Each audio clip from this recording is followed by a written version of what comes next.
Welcome to Money's Ain't Right Garage. I'm Jim McNeill. Today we're going to be out on the fishing vessel, the Miss Paula. We'll be doing some commercial crabbing. So, hey, stay with me. Let's see how this project goes.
Only breaks we take is when something breaks.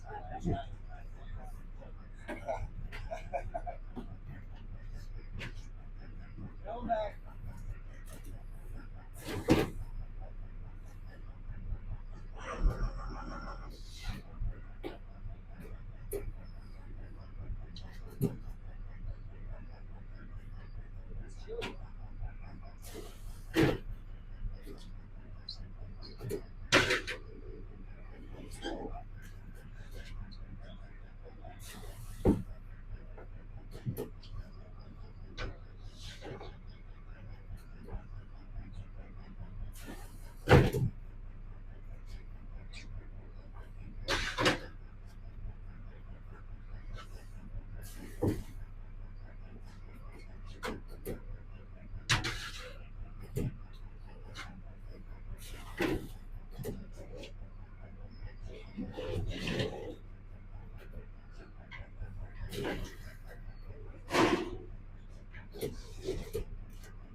What's the distance between each trap?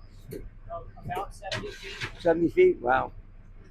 They start out as 70 foot. After a season, they get to about 64, 65 because of knots. Oh, wow.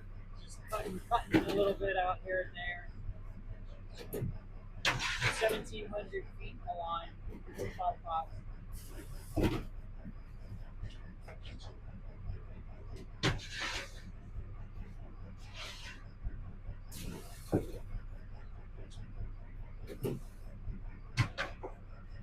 Seagulls, I thought they were floats.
Thank you.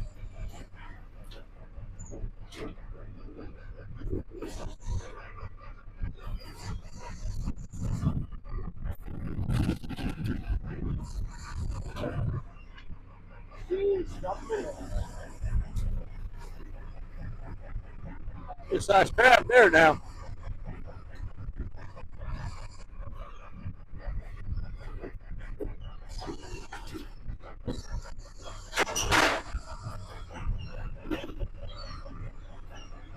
Am I good where I'm at, or am I in your way? No, I might be in your way with the camera. No. I'll get around you. I'll work around you. Yeah. No, it's fine. You're good.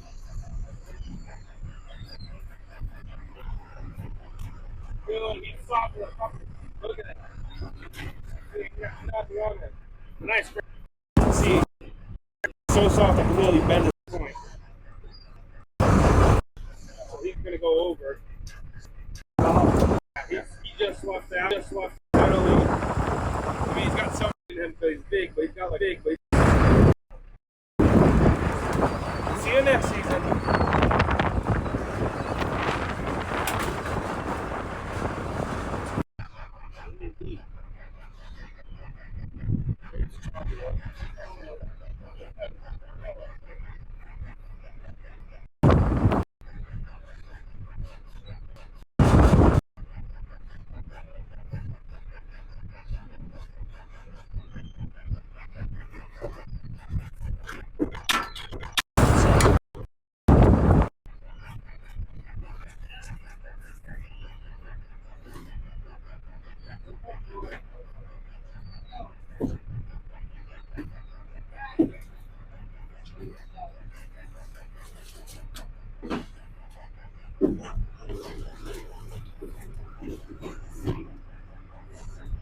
Now this is ice. This is Really cold water. okay. So that brings them down temperature-wise. Gas gives them like a temperature shock.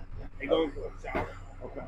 Which is nowadays that's a big difference because they're not as feisty, because they're not as hot out. But when right now they around and pinch each other and pinch me, and that hurts. It's not good for them because they kill each other. Right. Because when you shock them with that, when we put them here, first they're easier to sort, and they don't pinch each other, so they don't kill each other. Keeps them alive better. Gets them to set in better. Get them to be set in each other better, not like be all like territorial like creatures. So.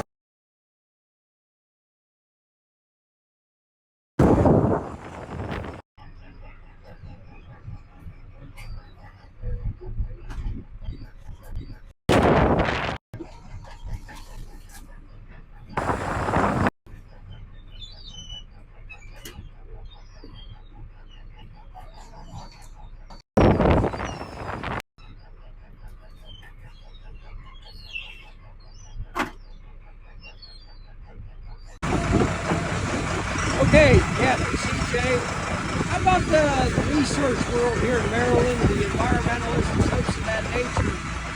Do they reach out to you, or how does that all come about? Do they get an invite to go aboard your vessel?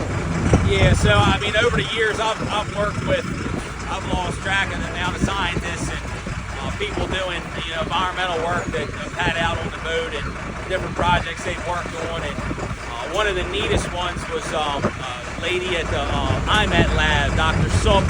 She mapped the genome of a blue crab for the first time, which I don't even know what that means, but she did it and she used one of my crabs. So that was neat. That was a neat project, and working with her, having her out to come, catch crabs and for her to sample them and do stuff. It's always been interesting, and working with scientists to do different things, and then also to have me go out to show them what we see on the bay, what's going on. And to me, it's a great collaboration, and we need more of it because a lot of who's setting regulations and what's going on in the bay, and aren't necessarily out here seeing what's going on. So to give them a window into what we're seeing, what we're doing, I think is great, and it gives them better information, gives them the ability to make better judgments and manage the fishery better and just the bay itself, I guess. So it's always fun having scientists out. Are there any logs that you have to keep regularly, or is there any kind of paperwork while you're in the work mode? Is there anything that you have to do on a daily basis, any kind of record keeping? Yeah, so as far as like daily records and stuff go, we have, my commercial license allows me to harvest crabs and sets how many pots I can have and what we can do. And then I have a daily reporting requirement all done on the phone.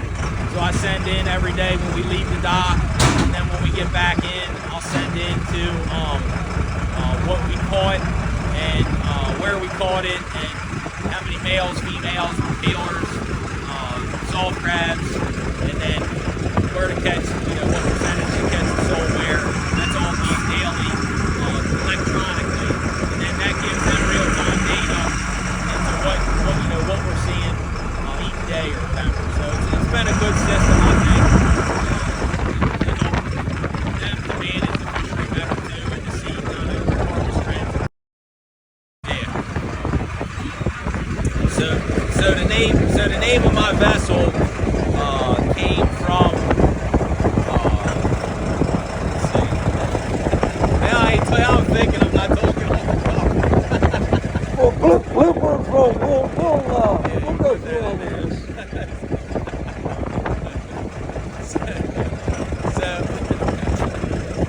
So the name of my boat is a typical name, and it's named after my mother, Miss Paula, and FV stands for fishing vessel, and that's typically how commercial boats are designated in nautical terms, I guess. FV Miss Paula. This boat's a 2005 Canby. It's built on Tillman Island, and it's 40 by 12. Has a single Cummins engine in it, and very fuel efficient, good boat, great market platform, typical Chesapeake Bay dead rise, and iconic on the bay, and Chesapeake Bay as far as commercial crabs. And it's been an amazing boat for me. It's been an awesome boat. Made out of plywood over fiberglass over, so you get the cost savings of fiberglass. There's cost savings of the plywood. It's a business model. It's not real good. It's not a real good business model at all. High overhead and low profit. You always have said, remember, buy high and sell low. That's our motto for years. Yeah. My father was an expert at that. He knew that.